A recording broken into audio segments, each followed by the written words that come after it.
ఇలా నిజాలుగా నిలుస్తూ ఉంటే నా కథలనే కవితలే పిలుస్తూ ఉంటే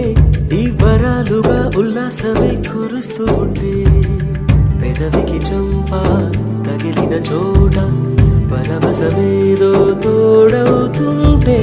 పగలే అయినా గగనంలోన తారలు చేరెనుగా నిజంగా నేనేనా ఇలా నీ జలలో ఉన్నా ఇదంతా